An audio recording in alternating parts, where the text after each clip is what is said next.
It finally arrived, 222. I waited almost 45 minutes after I wrote the blurb for 222 to get here. Of course, pondering while I was waiting. Because 222, I want it to stand for something. Mastering duality. Not overcoming it or escaping it, but mastering it. Anyway, the title for this video is Living in the Land of Lies and Ludicrous Labels. I debated the words living in as part of the title. Obviously, they stayed. Sometimes I wonder if anything is labeled correctly in this world. More and more it seems like it's all fraud, as if everything is deception. Even in my most recent dream an hour or so ago, immediately after I would talk to someone, they would turn into a statue. Yeah, I know, it's weird. That's how things are with me of late. The question, what is real, keeps coming back. Whether it makes you, the listeners, uncomfortable or not, I choose to face and share the nagging questions that rob me of rest by invading my tranquil moments. I hope that at least some of you realize what it feels like to be able to envision a beautiful and peaceful world beyond the clouds of duplicity that plague virtually all human interactions. Maybe I'm crazy, but I want so much more for all of us. I wonder sometimes if I'm really living, or what is it that I'm doing? What would you call it? Sometimes it doesn't feel like life, it feels more like death. A living death, to be sure, an animated death, a zombie-like death, but something that is so far less than what I believe is possible, so far less than what our potential holds, because we have been encapsulated in deception that defies imagination. There is so much corruption on our planet, in our world, among the human family and probably the extraterrestrial family that messes with the human family and has been messing with us for a long time. In a dream, I was floating above my hometown of Midland Park, New Jersey. Yeah, I can't say I was walking, and I wasn't really flying. I was floating at the level just above the buildings in the downtown part of the town on Godwin Avenue. Not in the Wharton Dyke section, but in the main section of Midland Park, just east of the traffic circle where the cop used to stand at the crosswalks, Augie Faber, or Mr. Vanderclock, who became, of course, the chief of police at some point. Yeah, that part of town. And it's strange because there was a mountain. I could see the mountain above the town. And it was a mountain. It was actually like almost like a town carved out of a city, carved out of the mountain. A town above the town, carved out of the side of a mountain. And I floated into that town, and I actually went into some of the buildings. If you can call them buildings, they might be better called caves, but they were not just, natural caves. They were decked out, and, they looked like rooms. They looked like a building, because they were. It was the building in the side of a mountain. And I talked to a few people. And I'd finish saying some minor little words to them, and Mr. Pittman and App Streelman were two that I talked with, but they turned into statues, wooden statues, not just any kind of statues, but statues made of wood. And that's basically when I woke up to begin pondering. But here's the thing. I was listening to some video conversations up till 10:30 when I turned out the lights. And then I turned out the lights because I was feeling tired. And I was wide awake when I turned out the lights. And I was still awake approaching midnight. And I don't know what time actually I fell asleep and went into the dream. I suspect it was a little past midnight, and I woke up a little past 1 o'clock, or maybe even a little before 1 o'clock. I'm not even sure. In any case, that's how my rest has been of late. I don't get very much of it. And then I have these weird dreams, and then I have the meditations that follow the dreams, pondering, what am I supposed to make of this? What does it mean? What does it mean? As I look at the world that I live in, I realize that nothing is labeled the way it really is. Everything on our labels, whether it's the label of religion, whether it's the label of race, whether it's the label of politics, whether it's the label of science, whether it's the label of education, whether it's the label of the monetary system or economics. Whatever the label is, it's usually not true. It goes with even the labels on our food and on our products that we use much of the time in our lives. Everything is labeled other than what it really is. It's all duplicitous. It's all deception. The Native Americans, that we refer to now as Indians, falsely so, of course, but the Native Americans had a term for the way the white man, the European, spoke. He speaks with forked tongue, was the expression. Oh yeah.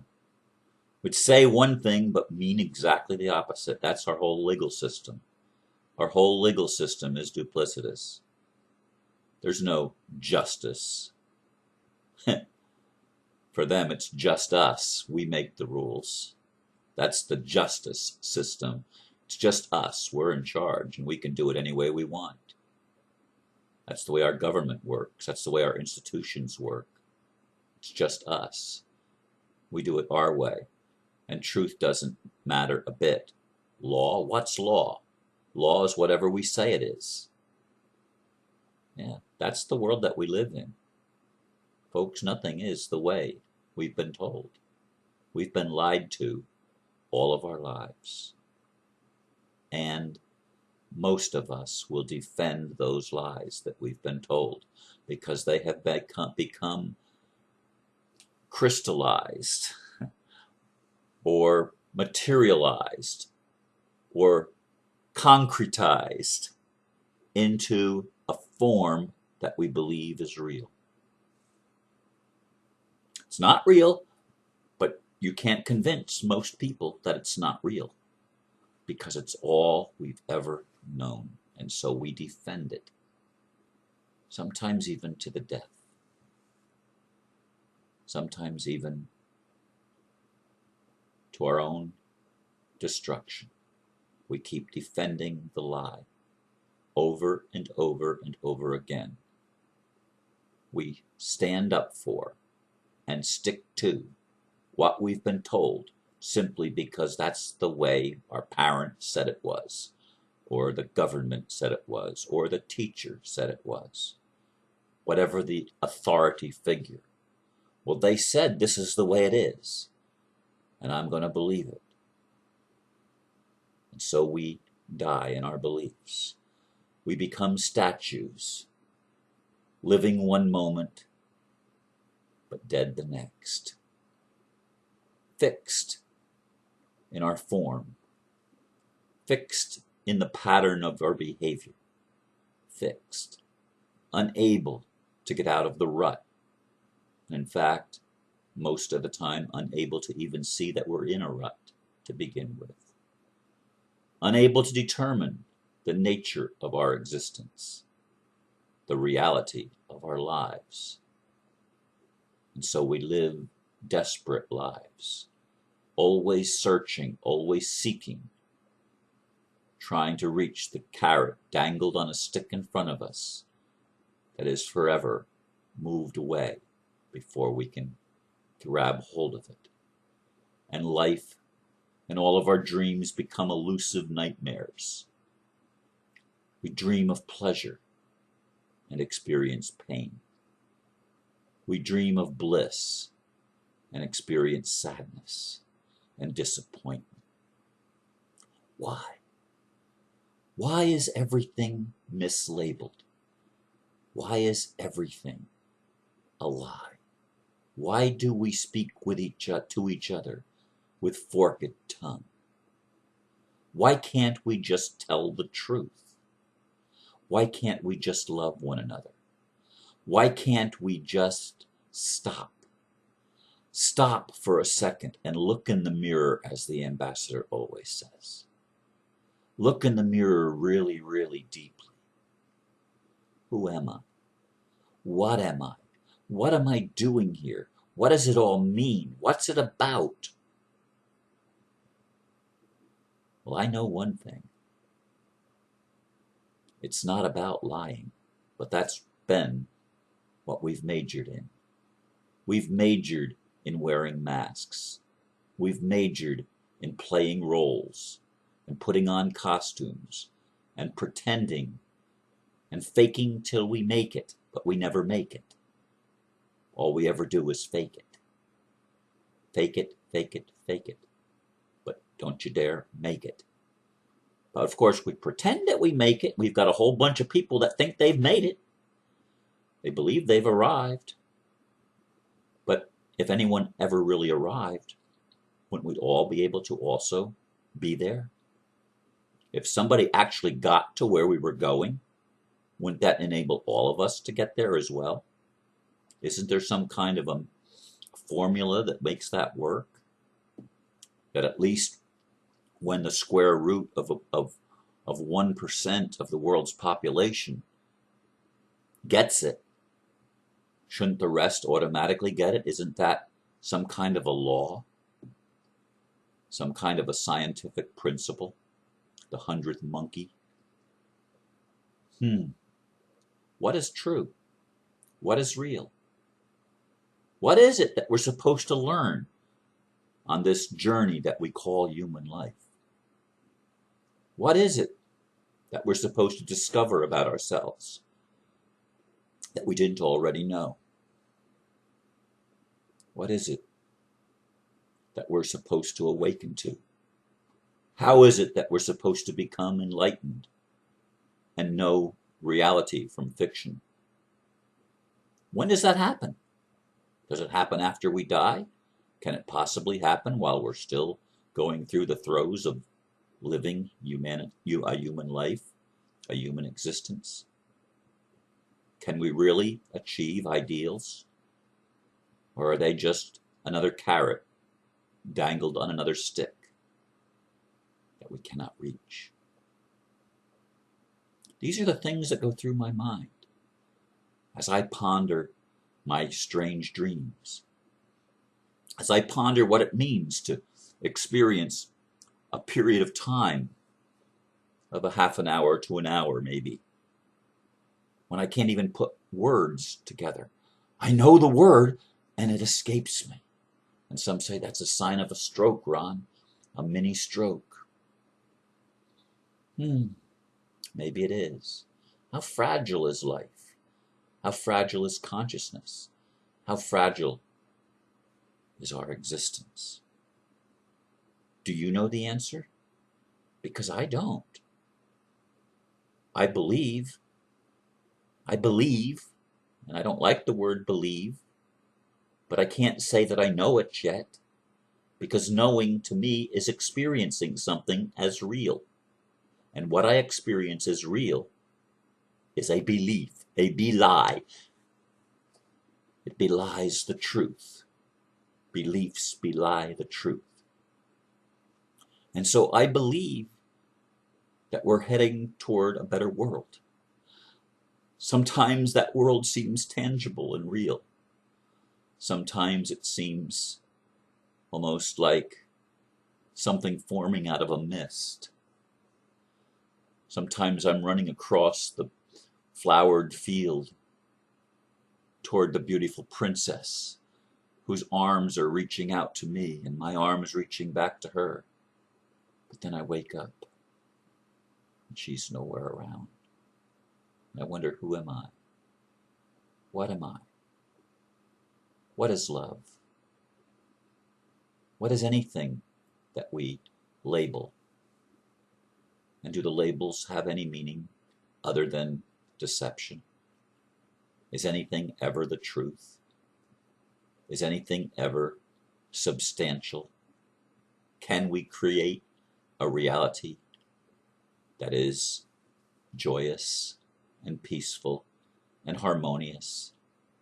I don't think we ever will or ever can until we can admit to ourselves that we've lied, that we've been lied to, and that everything in our world is deception. It's a hard truth to admit because we're going to have to overcome cognitive dissonance. We're going to have to overcome the tendency to believe whatever we've been told, no matter how absurd and how ridiculous it is. Perhaps Shakespeare was right. Life is a tale told by an idiot, full of sound and fury, signifying nothing. What do you think?